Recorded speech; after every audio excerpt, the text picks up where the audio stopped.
सीधे आपको तेलंगाना लिए चलते हैं, जहां प्रधानमंत्री नरेंद्र मोदी लाइव है। क्या कुछ कह रहे हैं आपको सुनवाते हैं। अनेक రంగాల్లో కూడా సమర్థత ఉన్నా మరి కాంగ్రెస్ పార్టీ మరి ఈ సమర్థత ఉన్నటువంటి ఈ యొక్క వ్యవసాయ రంగాన్ని కానివ్వండి, ఆర్థిక రంగాన్ని కానివ్వండి, ఏ రకంగా అణిచివేసి కేవలం ఒక సమస్యల వలయంగా మార్చినటువంటి పార్టీ ఏదైనా ఉందంటే అది కాంగ్రెస్ పార్టీ మాత్రమే అని చెప్పి నేను తెలియజేస్తా ఉన్నాను।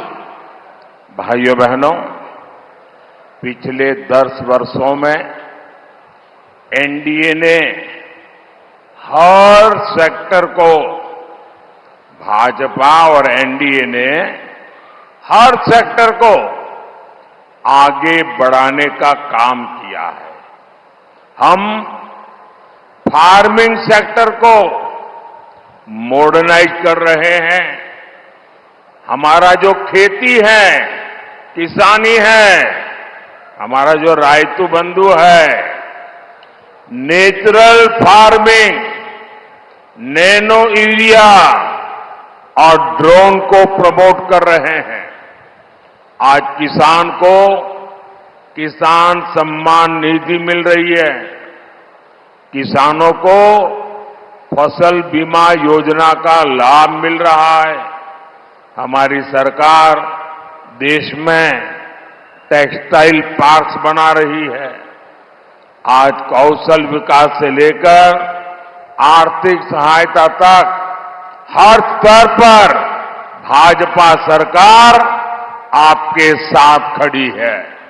మిత్రులారా, 10 సంవత్సరాలుగా ఎన్డీఏ ప్రభుత్వము అన్ని రంగాల్లో ఏ రకంగా అభివృద్ధి చేసుకుంటూ పోతున్నదో మీరు చూస్తా ఉన్నారు। ఇవాళ వ్యవసాయ రంగాన్ని ఆధునీకరణ చేసి వ్యవసాయాన్ని లాభసాటిగా మార్చేదానికి ఇవాళ రైతులకు పెట్టుబడి సాయం కింద ఆర్థికంగా ఆదుకుంటా ఉన్నాం।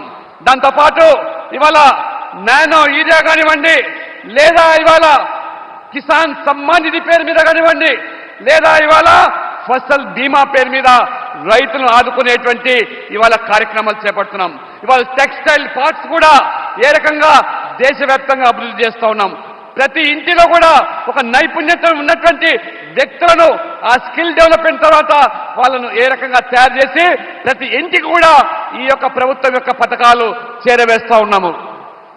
साथियों, बीजेपी हमेशा नेशन फर्स्ट, राष्ट्र प्रथम के सिद्धांत पर चलती है, जबकि तेलंगाना में कांग्रेस और बीआरएस फैमिली फर्स्ट इस पर चलती है।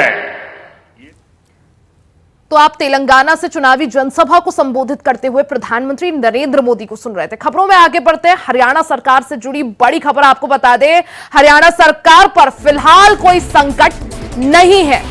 2 महीने पहले ही फ्लोर टेस्ट सरकार ने पास किया था। सरकार अल्पमत में जरूर है, लेकिन संकट में नहीं है।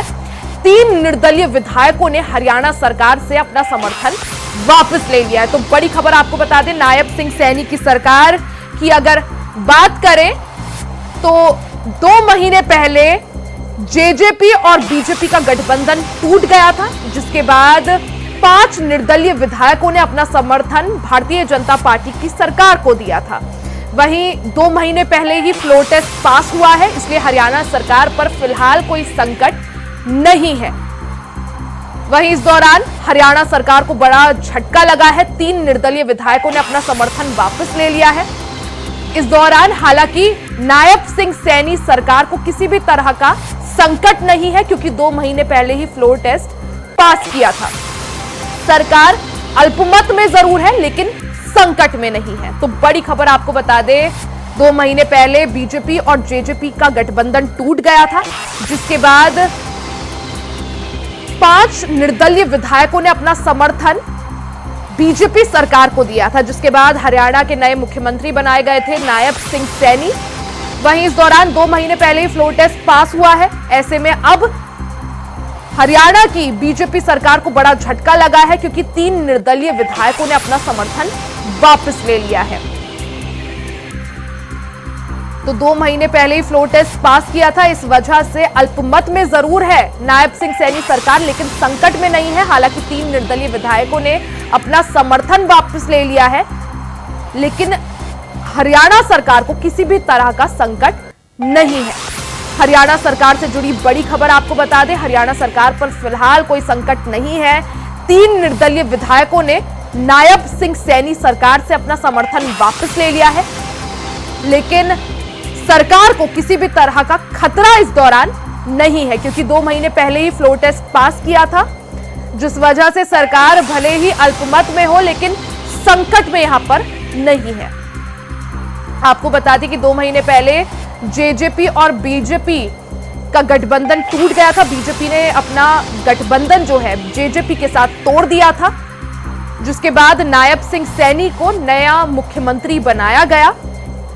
वहीं 5 निर्दलीय विधायकों ने अपना समर्थन भी भारतीय जनता पार्टी को दिया था। हालांकि अब खबर है कि उन 5 में से 3 निर्दलीय विधायकों ने हरियाणा सरकार से अपना समर्थन वापस ले लिया है, जिसके बाद सरकार भले ही अल्पमत में हो लेकिन संकट पर यहां पर नहीं है।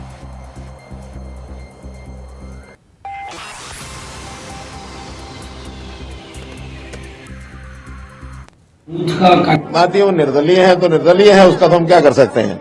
इसलिए समर्थन में आज बहुत लोग साथ खड़े हैं, और ये जो अपनों को संभाल के रखें, जिस दिन खुल गया हिसाब किताब तब इनको ध्यान में आएगा कि हमारे संपर्क में कितने हैं। हम चाहते हैं अब चुनाव तक कोई ज्यादा बात ना हो, क्योंकि चुनाव जिसने जहां से लड़ना उसने लड़ना ही है। इसलिए बहुत लोग हमारे संपर्क में भी हैं, चाहे मेन मुख्य विपक्षी दल है 30 मेंबर का। अब 30 मेंबर से वो क्या करना चाहते हैं, जो करना है सो कर लें। 30 मेंबर के लोग अविश्वास प्रस्ताव भी लाएंगे तो वहीं गिरेंगे, और उनके भी कितने हमारे साथ खड़े होंगे, कितने बाकी दलों के हमारे साथ खड़े होंगे, ये उनको नहीं पता, हमें पता। नायब सिंह सैनी ने सिरसा में कहा कि सरकार अल्पमत में बेशक है, लेकिन कोई तरह की कोई दिक्कत नहीं है। चलो मुख्यमंत्री ये तो मान गए कि आज वो कमजोर हो चुके, और ये कमजोरी मानने वाला मुख्यमंत्री मुझे लगता है नैतिक आधार पर प्रदेश का नेतृत्व करने लायक नहीं है।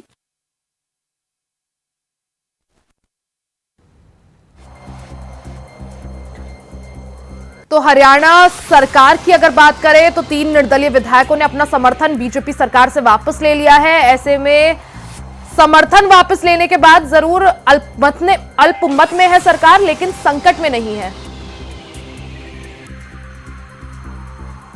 तो 2 महीने पहले बीजेपी ने जेजेपी से गठबंधन तोड़ दिया था, जिसके बाद भारतीय जनता पार्टी को 5 निर्दलीय विधायकों ने अपना समर्थन दिया था, जिनके मदद से बीजेपी ने सरकार बनाई और नायब सिंह सैनी मुख्यमंत्री बने। ऐसे में फ्लोर टेस्ट 2 महीने पहले ही नायब सिंह सैनी सरकार ने पास किया है।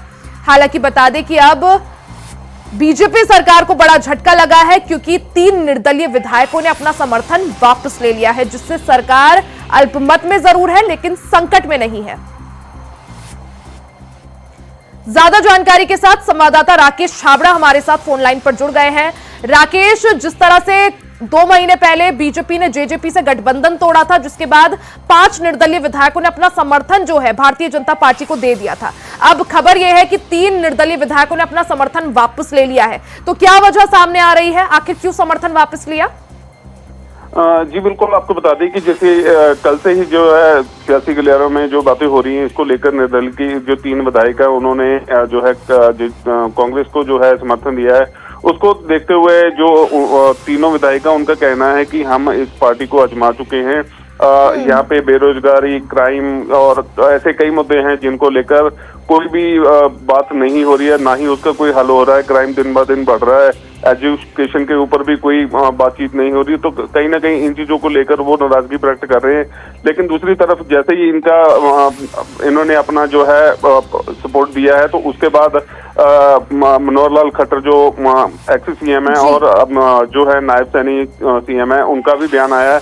तो उन्होंने कहा है कि इनके जाने से कोई फर्क नहीं पड़ता, क्योंकि आपको बता दें कि 2 महीने पहले फ्लोर टेस्ट हुआ था, उसमें 46 से 48 जो सीटें थी इनके समर्थन में आई थी। तो कहीं ना कहीं तीन जो विधायक हैं उनके जाने से कहीं ना कहीं फर्क तो जरूर पड़ा है। लेकिन आपको बता दें कि मनोहर लाल खट्टर का जो अभी हमने तस्वीरें देखी हैं, उन्होंने बताया कि काफी और भी विधायक जो हमारे संपर्क में हैं, तो कोई घबराने की जरूरत नहीं है। लेकिन आपको बता दें कि अगर और भी विधायक इनकी जो पार्टी से निकलते हैं तो कहीं ना कहीं जो बहुत बड़ा चैलेंज बन जाएगा। यानी ये माने कि सरकार अभी संकट की स्थिति में नहीं है लेकिन कमजोर जरूर हुई है, और जैसा आपने भी कहा अगर और विधायक निकलते हैं तो संकट यहां पर खड़ा हो सकता है क्या? जी बिल्कुल, इसमें कोई शक नहीं है कि अगर जैसे कि अभी एकदम से 3 निर्दलीय विधायक निकले हैं तो कहीं ना कहीं इस हिलजुल जरूर हुई है, तभी कल से लेके अभी तक जो है राजनीति गरमाई हुई है, चाहे वो लागे इस चीज को वो बोले, लेकिन हाँ अगर 3 से 4 और अगर विधायक निकलते हो तो कहीं ना कहीं बहुत बड़ा चैलेंज भारतीय जनता पार्टी के लिए हो सकता है। लेकिन अभी भारतीय जनता पार्टी पूरे जो है विश्वास में है, पूरे कॉन्फिडेंस में है, तो अभी ये तो देखना होगा। लेकिन हाँ इतना जरूर है, ये जो मुद्दे लेकर अभी भारतीय जनता पार्टी मार्केट में उतर रही है तो कहीं ना कहीं ये बहुत बड़ा चैलेंज है कि अगर ऐसा होता है तो अभी 6 महीने और लगेंगे और तब तक जो है सीएम की सरकार बदल जाएगी। जी बिल्कुल, यानी राकेश अभी फिलहाल स्थिति उतनी गंभीर दिखाई नहीं दे रही है, संकट नहीं है किसी भी तरह का नायब सिंह सैनी सरकार पर, लेकिन आगे अगर विधायकों का और जोड़ तोड़ होता है तो फिर संकट शायद पैदा हो सकता है। आप नजर बनाए रखें, बहुत बहुत शुक्रिया तमाम जानकारी के लिए।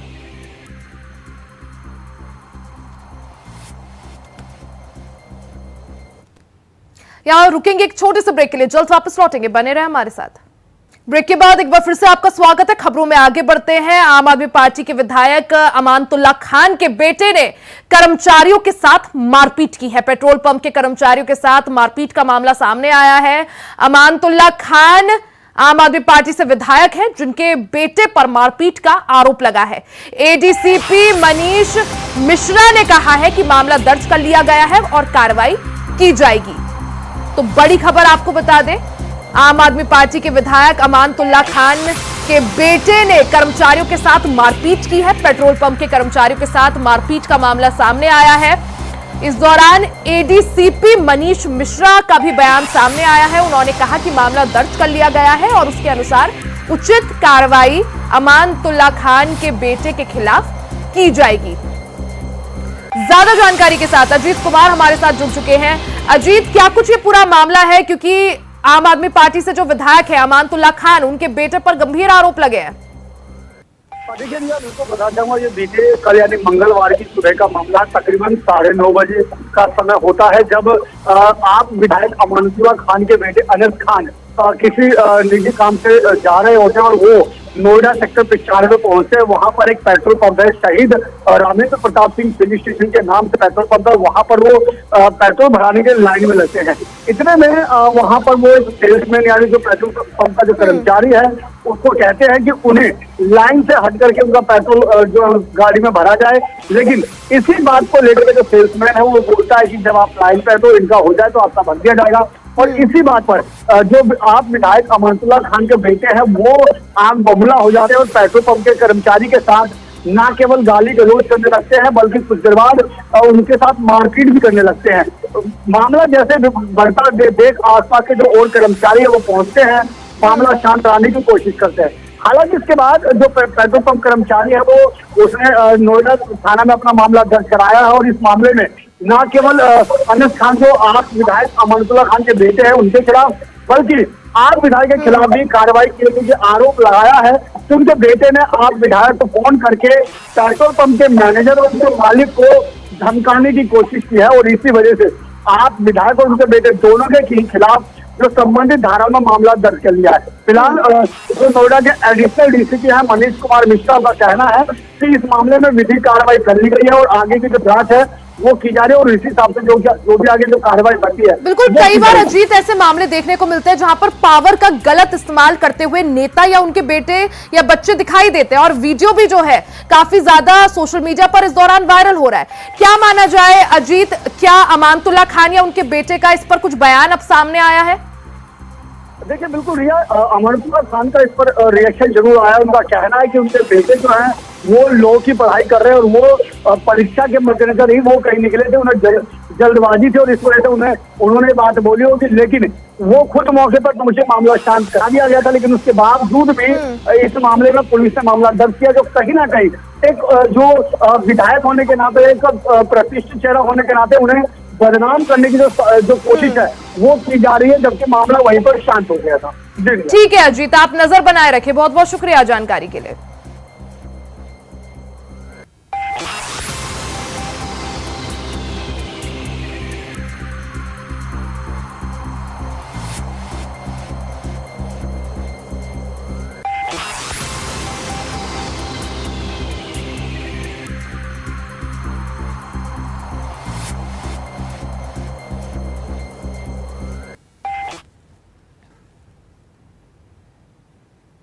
तो बीएसपी नेता आकाश आनंद के भड़काऊ बयान के मामले में और भड़काऊ भाषण के मामले में मायावती ने बड़ा एक्शन लिया है। आकाश को नेशनल कोऑर्डिनेटर पद से हटा दिया गया है। अब मायावती के उत्तराधिकारी भी नहीं होंगे आकाश आनंद। आकाश को दोनों जिम्मेदारियों से हटाया गया है। यहां पर मायावती का बयान भी सामने आया है। उन्होंने कहा है कि पूर्ण परिपक्वता आने तक दोनों अहम जिम्मेदारियों से आकाश आनंद अलग रहेंगे। तो बड़ी खबर आपको बता दें, इससे पहले बीते दिनों चुनावी रैली के दौरान आकाश आनंद के बोल बिगड़ गए थे।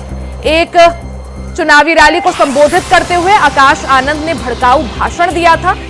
इस दौरान आचार संहिता उल्लंघन के मामले में उनके खिलाफ केस दर्ज हुआ था, जिस पर एक्शन लेते हुए बसपा सुप्रीमो मायावती ने आकाश आनंद को नेशनल कोऑर्डिनेटर पद से हटा दिया है, साथ ही उत्तराधिकारी की जिम्मेदारी से भी दूर कर दिया है।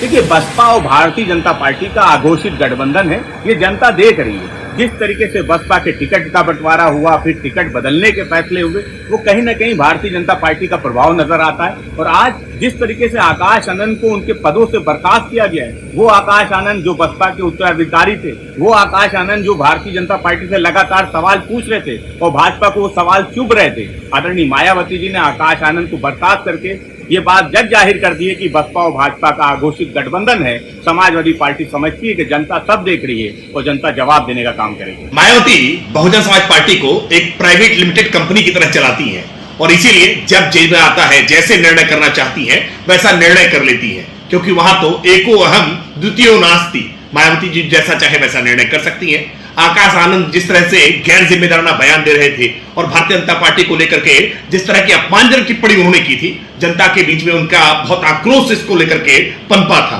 और मायावती जी ने इस बात को महसूस किया, इसलिए आकाश आनंद को तमाम जिम्मेदारियों से मुक्त करने का काम किया है। लेकिन मायावती जी जो बहुजन समाज पार्टी एक मिशन के रूप में माना करती थी, जो बाद में कमीशन में तब्दील हो गया है, क्या इसमें कोई बदलाव कर पाएंगी? क्या वो परिवार के इतर फिर पार्टी की कमान किसी सामान्य दलित को देकर के पार्टी को आगे बढ़ा पाएंगी?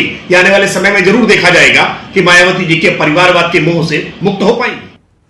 कहा जा रहा है कि आकाश आनंद के एक भाषण के बाद उनका राजनीतिक करियर शुरू होने से पहले ही खत्म होने की कगार पर आ गया है। इंडिया वॉइस इस भाषण की पुष्टि नहीं करता, लेकिन राजनीतिक हलकों में इस बात की चर्चा है कि आकाश आनंद को बीजेपी के खिलाफ बोलना महंगा पड़ गया। इन सरकारों ने, भाजपा की सरकार बुलडोजर की सरकार नहीं, यह आतंकवादियों की सरकार है, अपनी आवाम को गुलाम बनाकर रखा है। ऐसी सरकार का समय आ गया है अब खत्म होने का, और यहाँ पर बहुजन समाज पार्टी की सरकार बनाकर, बहन जी को प्रधानमंत्री बनाकर यहाँ पे उत्तर प्रदेश में बहुजन समाज पार्टी का राज कायम करने का। अगर हमारी बात थोड़ी ज्यादा छुप गई हो और इलेक्शन कमीशन को लगे कि हमें तालिबान नहीं बोलना चाहिए था या भाजपा को आतंकवादी नहीं बोलना चाहिए था, तो हम उनसे दरख्वास्त करेंगे कि यहाँ उतर के आके देखें और गांव-गांव में घूमें और पता करें कि यहाँ के जो बहन बेटियां हैं, जो हमारे युवा हैं, वो किस हालत में जी रहे हैं। वो खुद समझ जाएंगे कि जो हमने कहा वो गलत नहीं, वो सत्य है, वो सच है, वो हमारी आवाम आज जी रही है। ज्यादा जानकारी के साथ हमारे साथ state coordinator Anil Pathak ji live जुड़ गए हैं, साथ ही ब्यूरो चीफ प्रियम पाठक भी लाइव है हमारे साथ। अनिल जी, सबसे पहले आपके पास आऊंगी। जिस तरह से पहले आकाश आनंद की रैलियां रद्द की गई, फिर स्टेट कोऑर्डिनेटर, नेशनल कोऑर्डिनेटर, और फिर उसके बाद उत्तराधिकारी की जिम्मेदारी से उन्हें दूर रखा गया, किस तरह से देखा जाए मायावती के इस फैसले को? मायावती का एक्शन हुआ है आकाश आनंद से, वो उत्तर प्रदेश की सियासत में एक बहुत बड़ा धमाका है। उन्होंने अपने सगे भतीजों को बसपा की सभी जिम्मेदारियों से मुक्त कर दिया है। सियासत में अक्सर परिवार वालों का प्रमोशन होता है, लेकिन यहाँ पर डिमोशन ही नहीं बल्कि आकाश आनंद टर्मिनेट कर दिए गए हैं बहुजन समाज पार्टी से। तो इस लिहाज से ये सियासत एकदम बदली बदली नजर आ रही है। जिस तरह से फायर ब्रांड नेता के तौर पर आकाश आनंद की छवि उभर रही थी और उस पर अचानक ब्रेक लगा है, उससे सियासी हलचल जो है उत्तर प्रदेश की वो काफी हद तक बदली नजर आने लगी। जी बिल्कुल अनिल जी, अगर देखा जाए एक तरफ मायावती ने जहां बीएसपी की छवि को बचाया है, वहीं दूसरी तरफ आकाश आनंद को भी सेव कर दिया है, उन्हें डिमोट करते हुए या टर्मिनेट करते हुए, जैसा आपने भी कहा। देखिए रिया जी, बेशक ये इसको हम डिमोशन नहीं करेंगे बल्कि इसको हम टर्मिनेशन कहेंगे। टर्मिनेट कर दिया है आकाश आनंद को और एक तरह से मैसेज भी कर दिया है। जिस तरह का मैसेज है सियासत में भारतीय जनता पार्टी और बहुजन समाज पार्टी को लेकर के, अभी अखिलेश यादव ने भी बहुजन समाज पार्टी और भारतीय जनता पार्टी के संबंधों को लेकर के एक तंज कसा था कि ये दोनों दल मिले हुए हैं। तो कहीं न कहीं इस बात को हवा मिल रही है और एक मैसेज जा रहा है आकाश आनंद के बयान को लेकर के, क्योंकि आकाश आनंद अपनी रैलियों में अक्सर भारतीय जनता पार्टी पर हमलावर होते और सीधा हमला बोलते थे। वो मुख्यमंत्री चाहे योगी आदित्यनाथ रहे हो या फिर प्रधानमंत्री नरेंद्र मोदी रहे हो, सीधे हमलावर होते थे आकाश आनंद और काफी लोकप्रियता भी बढ़ रही थी आकाश आनंद की। फायर ब्रांड नेता के तौर पर उनकी छवि उभर रही थी, लेकिन आकाश आनंद स्थापित हो पाते उससे पहले वो खुद हिट विकेट हो गए। बिल्कुल अनिल जी, एक तरफ मायावती ने जहां आकाश आनंद पर ये सख्त कार्रवाई की है, वहीं दूसरी तरफ अब इस सबको लेकर सियासत भी गर्मा गई है। बहुत बहुत शुक्रिया आपका तमाम जानकारी के लिए। एक बार प्रियम का रुख कर लेते हैं। प्रियम हमारे साथ बने हुए हैं। प्रियम, जिस तरह से मायावती ने आकाश आनंद के खिलाफ ये सख्त कार्रवाई की, एक तरफ उन्हें बीएसपी के नेशनल कोऑर्डिनेटर पद से थोड़ी देर के लिए अलग कर दिया है, वहीं दूसरी तरफ उत्तराधिकारी वाली जो पोजीशन थी उससे भी दूर कर दिया है। किस तरह से मायावती के इस कदम को देखा जाए और अब इस कदम को लेकर राजनीति भी पूरी तरह से गर्मा गई है? रिया, देखिए इस समय लोकसभा का चुनाव चल रहा है और चुनाव चलने के पहले यानी दिसंबर के माह में ही मायावती ने आकाश आनंद को अपना उत्तराधिकारी और पार्टी का नेशनल कोऑर्डिनेटर घोषित किया था और इस पूरे चुनाव की जो जिम्मेदारी थी वो आकाश आनंद ही मुख्य रूप से निभा रहे थे। कहां पर किन सीटों पर किस प्रत्याशी को उतारना है, कहां जनसभाएं होंगी नहीं होंगी, तो अहम भूमिका में बीएसपी पार्टी के अंदर वो उसके बाद से नजर आ रहे थे। कई जगह पर गए, उन्होंने रैलियां करी, जनसभाएं करी और ऐसी एक जनसभा उन्होंने सीतापुर में करी थी, जहां पर उन्होंने बीजेपी को लेकर और मौजूदा वक्त में जो सरकार है उसको लेकर उन्होंने अमर्यादित टिप्पणी करी थी, जिसके बाद इस मामले का संज्ञान लेते हुए आचार संहिता उल्लंघन मामले में नगर कोतवाली सीतापुर में मुकदमा दर्ज किया गया। कई गंभीर धाराओं में ये मुकदमा जो था वो दर्ज किया गया और उसके बाद से कहीं ना कहीं माना जा रहा था कि जो बीएसपी है और जो आकाश आनंद है वो दबाव में आए और इसीलिए शायद मायावती को ये फैसला करना पड़ा कि उनको सभी जिम्मेदारियों से मुक्त किया गया है। पार्टी कोऑर्डिनेटर का पद हो या फिर उनके स्वयं के उत्तराधिकारी का जो है वो पद जो उन्होंने दिया था उनको, कि उनके बाद उनके जो उत्तराधिकारी होंगे वो आकाश आनंद। ठीक है, बहुत बहुत शुक्रिया आपका तमाम जानकारी के लिए। नजर बनाए रखें।